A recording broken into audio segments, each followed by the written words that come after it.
Bluetooth mode. Oops.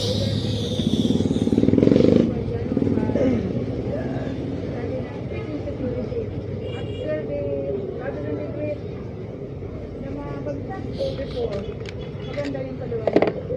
Sino na no? But, maybe, but, who's this baby? Ganda.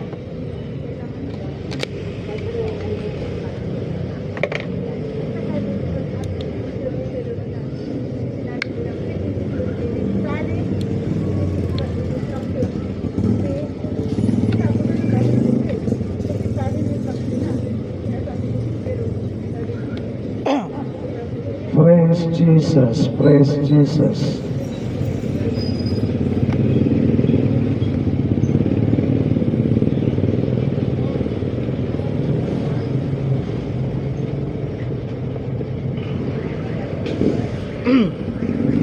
Praise Jesus, praise.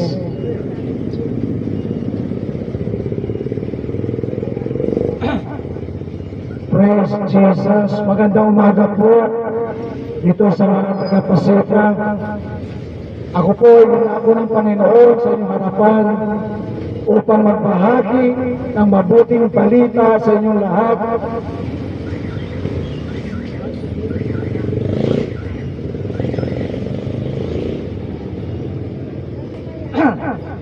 Praise God.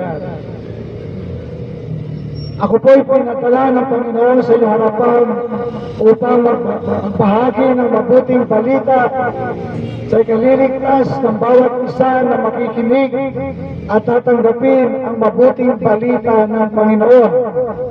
Ako po ay mula pa po sa malayong lugar, pero dito ako pinadala ng Panginoon sa araw na to upang magbahagi ng salita ng Diyos. Mga taga-Pasita, mahal po kayo ng Panginoon. Sa mga nagtitinda, sa mga namimili sa lugar na ito, mahal po kayo ng Panginoon. Pagpalain po kayo ng Panginoon. Boss, ha? Boss, mag-share lang, ha? Thank you. Mabuting balita po ang kailangan natin upang tayo pagpalain ng Panginoon sa mga huling araw na ito. Ang Panginoon ay muling babalik. If you go somewhere, this is your place. Yeah. We ask the permission here every time now, so 11 o'clock, you stay here. But if you are doing that, disturbing us and disturbing I just asked that. Maybe only this day. Just 1 hour. Maybe you can distribute your tracts. No. This is our place today. We have until 11 o'clock and then the other is 1. So we have been scheduled for everything.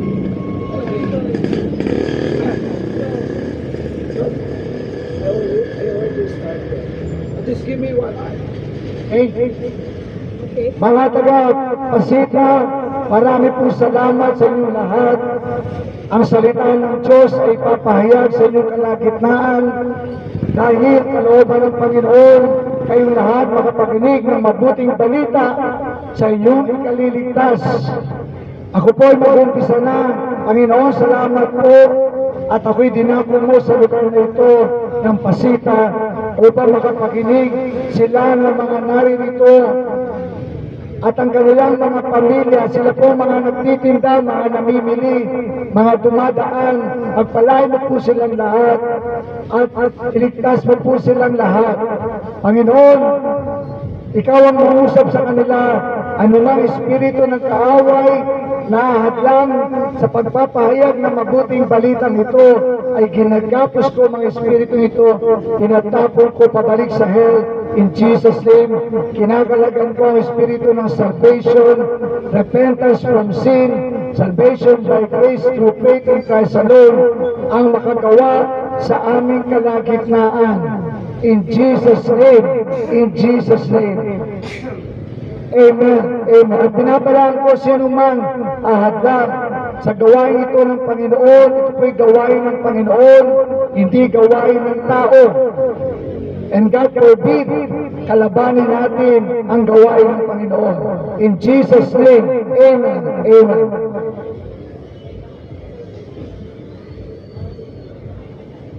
Ang sinasabi sa salita ng Diyos, James 4:14, kung ngayon ang huling araw mo sa lupa, saan ka pupunta? Kung ngayon daw po ang huling araw natin sa lupa, saan daw po tayo pupunta, mga kapatid? Sapagkat hindi mo alam kung ano mangyayari bukas. Para saan ang buhay mo? Ito ay parang isang singaw na lumilitaw ng kaunting panahon at pagkatapos ay mawawala rin. James 4:14. Mga kapatid, meron po tayong kaluluwa na meron pupuntahan pag ito po ay nawala sa mundong ito. Ang ating kaluluwa ay merong dalawang lugar na natutunguan kapag tayo nawala sa mundo nito. Ang lugar ng heaven sa piling ng Panginoong Yesus at ang lugar ng impyerno kung wala si Jesus sa ating mga buhay. Mga taga-Pasita, mahal kayo ng Panginoon. Kaya po ako pinadala sa inyong lugar upang ibahagi ang kanyang mabuting balita, ang nais ng Panginoon. Kayo mga taga-Pasita ay maligtas, pagkapiling ng Panginoon sa kanyang kaharian. Meron tayong 4 na bagay na dapat nating malaman. Una, mahal ka ng Diyos. Kapatid, kahit anong gawin mo, pagtanggi, ang salita ng Diyos ang nagsasabi, mahal ka niya. Nais ka niyang magkaroon ng buhay na walang hanggan sa langit, sa piling niya.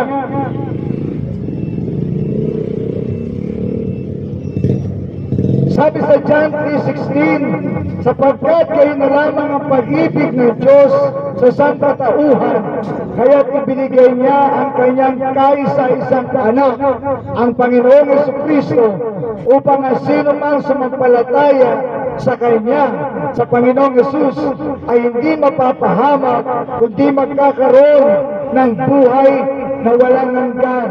Mga kapatid, mahal ka ng Diyos, lagi mong tatandaan, anumang kalagayan mo, nasan ka man, nasa itaas ka man, nasa ibaba ka man, mahal ka ng Diyos.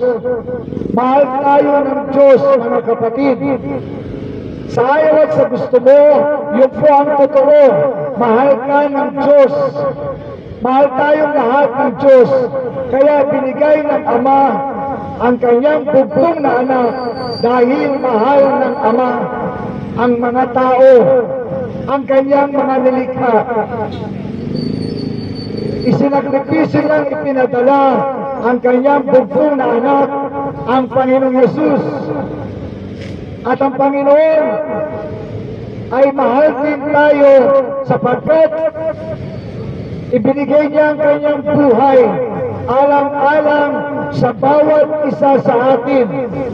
Ganon tayo kamahal ng anak ang ating Panginoong Yesus sapagkat ibinuwis niya ang kanyang buhay alang-alang sa bawat isa sa atin. Nais kanyang magkaroon ng masagana at makabuluhang buhay kasama niya.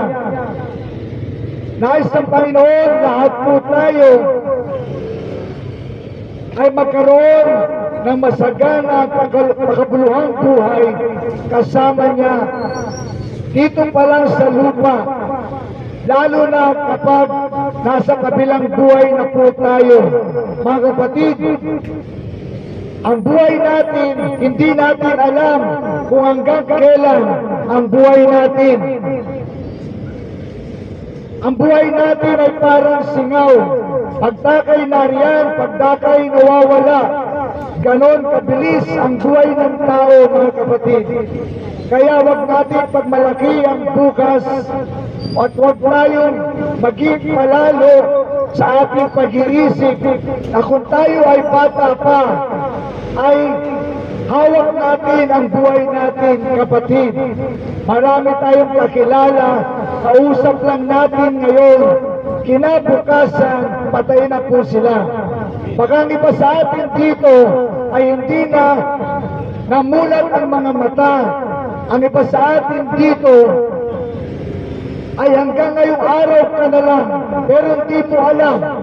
Kasi nga, walang nakakaalam kung hanggang kailan tayo sa mundo nito.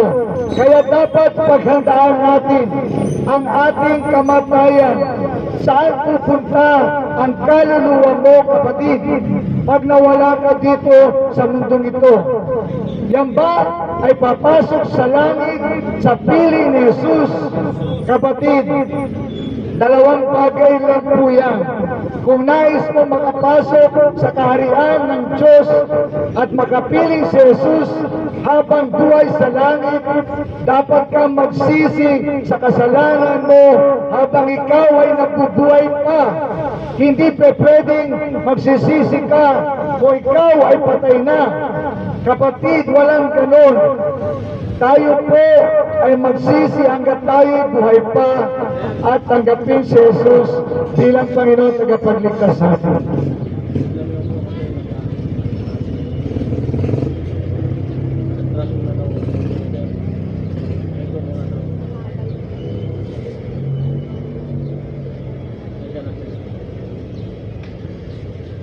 Just give me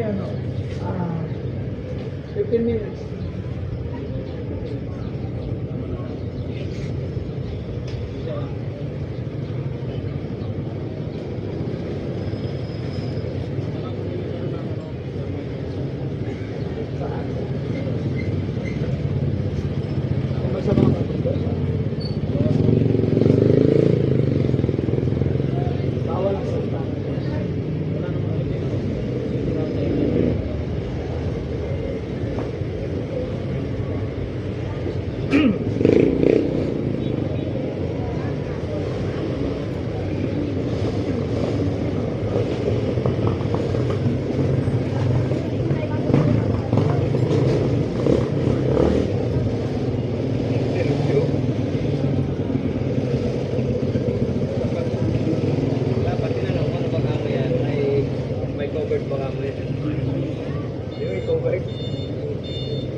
Ako po mga nalangin na lang sapagkat pinagbawalan po tayo. Ganun po talaga kapag ang salita ng Diyos ay ahadlangan talaga ng kaawain na may bahagi ito sa mga tao. Ako po'y mananalangin na, Panginoon, salamat po sa oras na binigay mo sa akin. Ikaw na po bahala sa kanila na nagpahinto nito, Panginoon. Dalangin ko, Panginoon, mga nakapakinig, ipuin mo po sila at iligtas mo po sila. Ikaw na po bahala sa akin in Jesus' name at sa kanila, Panginoon. Sa pangalan ni Jesus. Amen. Amen.